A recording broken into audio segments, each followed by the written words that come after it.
Shahrukh is a producer, but it was always Aryan from the word go.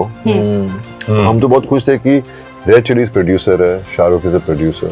But the most special thing about this project था कि Aryan उनका बेटा debut कर रहा है और हम उसके साथ काम करेंगे. तो मेरे खुद के बेटे हैं, तो मेरे लिए तो एक बहुत स्पेशल मोमेंट था. And the big I don't know if I'm supposed to even say this, लेकिन मुझे बहुत बिलीफ है in Aryan Khan's directorial talent. He's gonna be If there's a king, there will be a prince.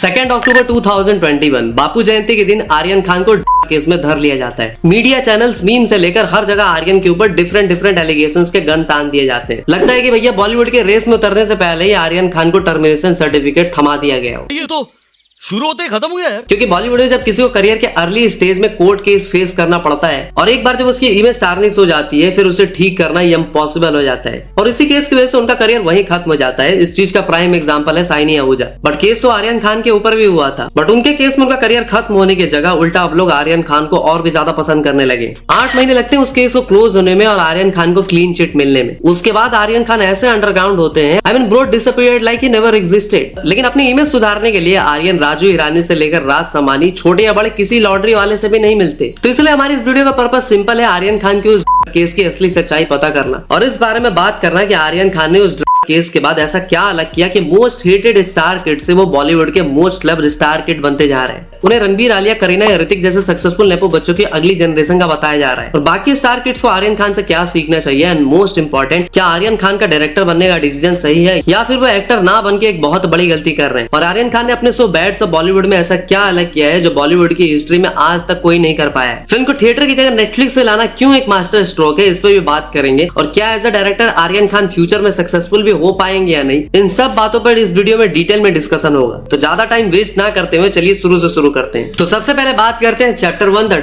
Case of Aryan Khan. तो आर्यन खान भले ही शाहरुख खान के बेटे हो, but हमेशा से वो लाइमलाइट से दूर ही रहे. बट लाइमलाइट उनसे दूर नहीं रह पाई. अक्टूबर 2021 में कुछ ऐसा हुआ जो आर्यन खान हमेशा से एक लो प्रोफाइल मेंटेन करते थे, वो पूरे 30 दिनों के लिए नेशनल टॉपिक बन जाते हैं. तो ये बात थी 3 अक्टूबर 2021 की, जब आर्यन खान को उनके कुछ फ्रेंड्स के साथ एक क्रूज शिप से अरेस्ट कर लिया जाता है. बताया जाता है कि आर्यन खान को section 8C, 20V, 27, 28, 29 of the NDPS act के अंदर अरेस्ट किया गया था. और उस दिन जब एनसीबी वहां पे जांच पड़ताल करती है तो उन्हें 13 grams of cocaine, 21 grams of चरस, 22 pills of MD, 5 grams of 3 lakh cash बरामद होता है. उस टाइम पे आर्यन खान पे ऐसे एलिगेशंस लगाए जा रहे थे कि वो कोई इंटरनेशनल कॉन्स्पिरेसी का पार्ट है. बट लेकिन इंटरेस्टिंग बात ये थी कि ये सारे एलिगेशंस बेबुनियाद निकलते हैं, क्योंकि आर्यन खान के पास उस दिन ना कोई मिल पाता है, ना ही उस दिन उन्होंने ऐसा कुछ कंज्यूम किया होता है. तो अब क्वेश्चन ये आता है कि जब उनके पास ऐसा कुछ मिला ही नहीं, तो क्यों उन्हें ऑलमोस्ट 1 महीने तक जेल में सड़ना पड़ा. उन्हें बेल नहीं मिल पाई, उनकी बेल बार बार रिजेक्ट की गई. तो इसी बात का आंसर हमें वांगा के एनिमल फिल्म में देखने को मिलता है, जब रणवीर कपूर का कैरेक्टर अपने फादर को कहता है कि your success made me a target. और वैसे ही रियल लाइफ में एसआरके की extraordinary success Aryan Khan को भारी पड़ती है. आर्यन खान को इतने दिनों जेल में इसलिए रखा जाता है क्योंकि वह एसआरके के बेटे थे और एसआरके जैसी बड़ी पार्टी को कोई ऐसे हाथ से नहीं जाने देना चाहता था. और ऐसे भी रूमर्स आते हैं कि आर्यन खान को यूज करके एसआरके को कुछ 25 करोड़ की डिमांड की जाती है. और इन्हीं सारी चीजों की वजह से अब एनसीबी खतरे में आ जाती है. बात करें अगर आर्यन खान की, तो 25 डेज जेल में रहने के बाद उन्हें 30 अक्टूबर को रिहा कर दिया जाता है. और मई 2022 में आर्यन खान को क्लीन चिट भी मिल जाती है. लेकिन आर्यन खान के अगेंस्ट कॉन्स्पिरेसी की वजह से एक स्पेशल इन्वेस्टिगेशन टीम को बुलाया जाता है ताकि इस केस को अच्छे से रिव्यू करा जा सके. उसी दौरान एनसीबी का पूरा कच्चा चिट्ठा हमारे सामने आता है कि कैसे समीर वखांडे और उनके बॉसेस ने मिलकर आर्यन खान को फंसाने का ट्राई किया. अब देखो, भले ही सच सबके सामने आ गया था, बट हमारी मीडिया ने एक स्टार किड का नाम इतना खराब कर दिया जिसकी वजह से हर कोई आर्यन खान का बॉलीवुड करियर ओवर ही समझ रहा था. एंड में क्या निकला?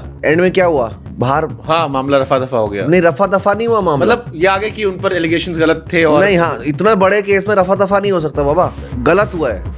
बाद में पता लगा ना कि नहीं, एलिगेशन गलत थे. तो क्यों एक इंसान को जो 23-24 साल का है, मैं अपने भाई को लेके देखता हूँ, मेरा बेटा होगा कल को, मैं अगर उसके साथ होगा तो सिर्फ व्यूज के लिए और टीआरपी के लिए और सिर्फ एक ईगो के लिए कि यार कि शाहरुख के बेटे को आज तो मैं ऐसी की तैसी ईगो है. और बाद में कुछ हुआ भी नहीं, तो वो बच्चे की तो जिंदगी तबाह कर दी ना इन लोगों ने. तो जिस आर्यन खान को एक टाइम पे पूरा देश बुला रहा था, जिस आर्यन खान को मीडिया ने पूरे 1 महीने तक अपनी टीआरपी के लिए बदनाम किया था, वही आर्यन खान अब कैसे पब्लिक का फेवरेट बन जाता है। तो आर्यन खान ने ऐसा क्या अलग किया कि लोग उन्हें बाकी स्टार किड्स की तरह ट्रीट ना करके एक स्पेशल ट्रीटमेंट दे रहे हैं, और आखिर क्यों बॉलीवुड की उम्मीद अब आर्यन खान पे टिकी है। तो चलिए जानते हैं आर्यन खान के उस मास्टर प्लान को, जिसकी वजह से Aryan most hated star kid से मोस्ट लव्ड स्टार किड बनते जा रहे हैं। Chapter 2 the rise of Aryan Khan. 2022 में आर्यन खान को क्लीन चिट तो मिल जाती है, लेकिन आर्यन खान की जो बदनामी हुई थी उसको अंडू नहीं किया जा सकता था। इसलिए आर्यन खान ने उस केस के बाद कोई भी ऑफिशियल स्टेटमेंट ना देते हुए लो प्रोफाइल मेंटेन रखी और अपने आप पे काम करना स्टार्ट किया, और आगे जाके उन्होंने मुफासा द लायन किंग में एज अ डबिंग आर्टिस्ट का काम भी किया। जिनको नहीं पता उनको बता दूं कि आर्यन खान ने द लायन किंग में सिम्बा एक कैरेक्टर को भी अपनी आवाज दी। उसके अलावा आर्यन खान ने एज अ चाइल्ड आर्टिस्ट भी 2004 में आई इनक्रेडिबल्स के कैरेक्टर को हिंदी डब में वॉइस दी। और ये सब बातें मैं तुम्हें इसलिए बता रहा हूँ क्योंकि मुफासा द लायन किंग में आर्यन खान का काम लोगों को पसंद आया और उनकी डायलॉग डिलीवरी को लोगों ने काफी अप्रिशिएट भी करा, और यहीं से आर्यन खान को लेके एक पॉजिटिव परसेप्शन बननी स्टार्ट हुई। उनकी अच्छी डायलॉग डिलीवरी की वजह से लोगों को लगने लगा कि आर्यन खान भी बाकी स्टार किड्स की तरह एज ए एक्टर डेब्यू करने वाले हैं। बट फिर अचानक से आर्यन खान अनाउंस करते हैं कि वो एज ए एक्टर नहीं बल्कि एज ए डायरेक्टर बॉलीवुड में डेब्यू करेंगे। ये अनाउंसमेंट सुन के सब चौंक जाते हैं, बट एक्चुअली आर्यन खान का डायरेक्टर बनना काफी वाइज डिसीजन होता है। पहला तो ये कि डायरेक्शन का काम एक्टिंग से 10 टाइम्स टफर होता है, और जहां mostly star kids easy path चुनते हैं वही आर्यन खान डायरेक्शन का टफ पाथ चुनता है। और इसी बात से लोगों तक मैसेज पहुंचता है कि आर्यन खान खुद को इजी काम से नहीं बल्कि टफेस्ट काम से सबके सामने खुद को प्रूव करने आ रहा है। और दूसरा, आर्यन खान का डायरेक्टर बनना इसलिए भी सेंस बनाता है क्योंकि आर्यन खान का इंटरेस्ट एक्टिंग से ज्यादा फिल्म मेकिंग में था, और उन्होंने USC school of cinematic arts at the university of southern California से फिल्म मेकिंग भी सीखी थी। अब आर्यन खान डायरेक्टर बन तो रहे हैं, बट जो बॉलीवुड स्टार के डायरेक्टर बनते हैं उनका सक्सेस रेशियो काफी शॉकिंग होता है, जिसके ऊपर हम वीडियो में आगे बात करेंगे। बट पहले हम उस चीज पे बात करेंगे जिसकी वजह से आर्यन खान ने अपनी नेगेटिव पब्लिक परसेप्शन को कंप्लीटली पॉजिटिव पब्लिक परसेप्शन में ट्रांसफॉर्म किया, और वो चीज होती है the great first impression. Bollywood में first impression is the last impression बहुत मैटर करता है। बॉलीवुड में फर्स्ट इंप्रेशन क्यों ज्यादा इंपॉर्टेंट रखता है उसका अंदाजा तुम्हें इस बात से लगेगा कि बॉलीवुड के जो भी स्टार किड सक्सेसफुल रहे हैं उनका फर्स्ट इंप्रेशन काफी ज्यादा अच्छा था, जैसे कि Salman, Aamir, Hrithik, Ranveer, Shahid, Vicky Kaushal, Varun Dhawan and many more. Bollywood के जिन स्टार किड्स का फर्स्ट इंप्रेशन ही खराब था वो आगे जाके कुछ खास उखाड़ नहीं पाते, जैसे कि Tiger Shroff, Arjun Kapoor, Janhvi Kapoor, Ananya Pandey and many more. इनमें से अनन्या तो एक ऐसी एक्ट्रेस है जिन्होंने रिसेंटली थोड़ा इंप्रूव करा है, बट स्टिल इनके खराब फर्स्ट इंप्रेशंस की वजह से इनको कोई सीरियसली नहीं लेता। तो इस चीज से तुम्हें अंदाजा लग गया होगा कि फर्स्ट इंप्रेशन क्यों बॉलीवुड में इतनी इंपॉर्टेंस रखता है। और आर्यन खान ने इस चीज को अच्छे से समझा और बंदे ने कोई कसर नहीं छोड़ी अपने फर्स्ट इंप्रेशन से ऑडियंस पे लास्टिंग इंपैक्ट छोड़ने की। आर्यन खान पहली बार बिग स्क्रीन पर आते हैं बैट्स ऑफ बॉलीवुड के टीजर के अनाउंसमेंट वीडियो में, जिसमें उन्होंने एसआरके की मोहब्बतें फिल्म को रिक्रिएट करा, और उसमें बंदे ने अपनी एक्टिंग से सबको इंप्रेस भी करा। लोगों को आर्यन खान में एसआरके की झलक नजर आने लगी। उसके अलावा जब बैट्स ऑफ बॉलीवुड का टीजर और ट्रेलर आता है तो लोगों को वो भी काफी पसंद आता है, जिसकी वजह से आर्यन खान का फर्स्ट इंप्रेशन काफी तगड़ा बनता है। और as a director Aryan Khan सबको इंप्रेस कर ही रहे थे, बट एज अ पर्सन भी आर्यन बैट्स ऑफ बॉलीवुड के टीजर लॉन्च इवेंट में खुद को काफी smart, witty and authentic way में प्रेजेंट करते हैं, जिसकी वजह से लोगों को आर्यन की ऑफ स्क्रीन पर्सनैलिटी काफी इंटरेस्टिंग लगने लगती है। और एक स्टार किड्स की ऑफ स्क्रीन पर्सनैलिटी लोगों को पसंद आना आज के टाइम में काफी ज्यादा बड़ी बात है, क्योंकि जब बॉलीवुड के मोस्टली स्टार किड्स ऐसी हरकतें करते हैं जिसकी वजह से वो पब्लिक के लिए बस एक हंसी का पात्र बन के रह जाते हैं, उनको कोई सीरियसली नहीं लेता। बट आर्यन खान जैसा बंदा आता है और छा जाता है। तो देखो, अगर कंपैरिजन बाकी स्टार किड से हो ही रही है तो यहाँ पे मैं इंटरेस्टिंग पॉइंट पे बात करना चाहूंगा, और वो पॉइंट है कि जितने रिसोर्सेस और कनेक्शंस आर्यन खान के पास हैं उतने ही रिसोर्सेस एंड कनेक्शन बाकी स्टार किड्स के पास भी हैं, फिर चाहे वो मीशो वाले सैफ हो या फिर आमिर के लंबे लड़के जुनैद। बट आर्यन खान ऐसा क्या अलग कर रहे हैं अपने रिसोर्सेस के साथ जिसकी वजह से पब्लिक उनको हाइप कर रही है बट बाकी स्टार किड्स को नहीं। Chapter 3 how Aryan Khan using his resources better than other star kids. तो जितने रिसोर्सेस आर्यन खान के पास है उतने ही रिसोर्सेस बाकी स्टार किड्स के पास भी है। फर्क इतना है कि जब बाकी स्टार किड्स अपने रिसोर्सेस का यूज साउथ की मूवीज के राइट्स खरीदने और उन मूवी से बॉलीवुड में रीमेक करके बॉलीवुड डेब्यू करने का ट्राई करते हैं, जुनैद खान तुम्हारी बात हो रही है यहाँ पे, वहीं आर्यन खान अपने रिसोर्सेस का यूज करके कुछ ओरिजिनल क्रिएट करने की कोशिश कर रहे हैं। जब बाकी स्टार किड्स के प्रोजेक्ट्स में हीरो, हीरोइन, डायरेक्टर सब अनटैलेंटेड लोग होते हैं, तो वहीं आर्यन खान ने लक्ष्य, राघव और बॉबी देओल जैसे हाईली टैलेंटेड लोगों को अपने शो में कास्ट किया है। और अगर मैं लीड कास्ट के अलावा शो में कैमियोज की बात करूं तो बैट्स ऑफ बॉलीवुड में ऑलमोस्ट पूरा बॉलीवुड का बुफे लगने वाला है, माने सब के सब कैमियो करते नजर आने वाले हैं। पर ऐसा पहली बार नहीं है जब इतने सारे बॉलीवुड स्टार्स एक प्रोजेक्ट में कैमियो करते नजर आएंगे। इससे पहले हम ओम शांति ओम के दीवानगी दीवानगी सॉन्ग में ऑलमोस्ट पूरे बॉलीवुड के कैमियो देख चुके हैं। उसके बाद लक बाय चांस मूवी में भी ऑलमोस्ट पूरे बॉलीवुड ने गेस्ट अपीयरेंस दिया था। बट बैट्स ऑफ बॉलीवुड में कुछ ऐसा है जो बॉलीवुड की हिस्ट्री में पहली बार हो रहा है। Luck by chance and Om Shanti Om में पूरा बॉलीवुड तो था,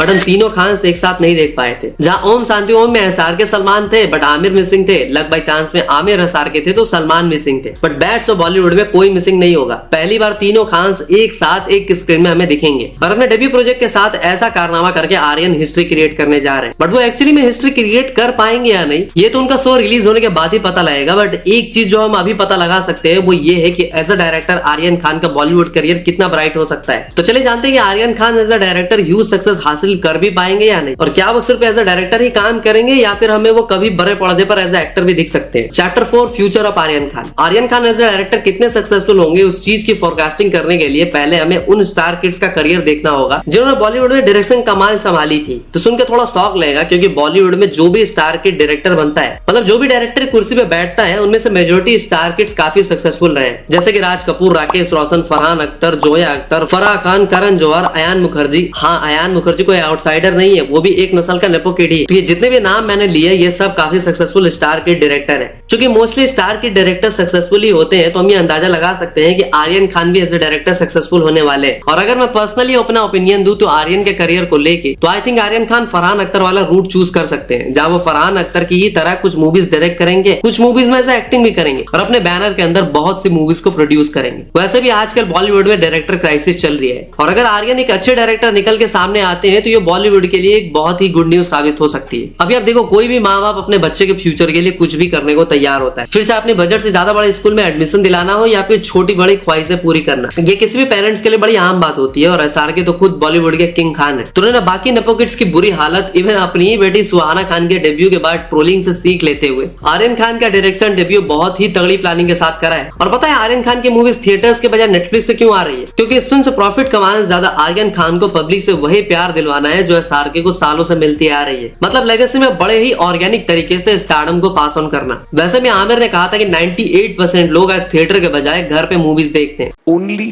2% of the population watches our biggest hit. उसके अलावा there is one more thing जो आर्यन खान में मुझे इंटरेस्टिंग लगती है और वो ये है कि बंदा मल्टी टैलेंटेड है। वो डिसेंट एक्टिंग तो कर सकता है, डायरेक्शन भी कर रहा है, अपने शो की स्क्रिप्ट भी उसने खुद ही लिखी है। एक टाइम पे उसने काफी सारी मूवीज में वॉइस ओवर आर्टिस्ट का भी काम करा है। उसके अलावा एज अ बिजनेसमैन भी आर्यन खान ने एसआरके की परछाई नजर आती है, क्योंकि आर्यन खान ने डेवल नाम की एक ब्रांड लॉन्च करी थी और सरप्राइजिंगली जहां बॉलीवुड में बड़े बड़े एस्टेब्लिश्ड स्टार के ब्रांड्स फेल हो जाते हैं, वही आर्यन खान का ब्रांड एक सुपर सक्सेस साबित होता है, जो हमें बताता है कि Aryan Khan as a businessman भी कैपेबल है। और अगर उनका शो अच्छा निकलता है तो उनका एक अच्छा डायरेक्टर भी कंसीडर किया जाएगा। एंड आई बिलीव कि एक बिजनेस माइंडेड बंदा जो कि एक आर्टिस्ट भी है, वो एक तगड़ी आर्ट मूवी भी क्रिएट कर सकता है और उस आर्ट मूवी को बॉक्स ऑफिस पे वर्क भी करवा सकता है। सो आई एम होपिंग कि आर्यन का शो अच्छा निकले। बाकी आप लोग बताओ कि क्या एक्सपेक्टेशन है इस मूवी से, या फिर हमेशा की तरह स्टार किड्स को गाली देने के मूड में ही हो। तो मैं मिलता हूँ आपसे अगली वीडियो में, तब तक के लिए हर हर महादेव।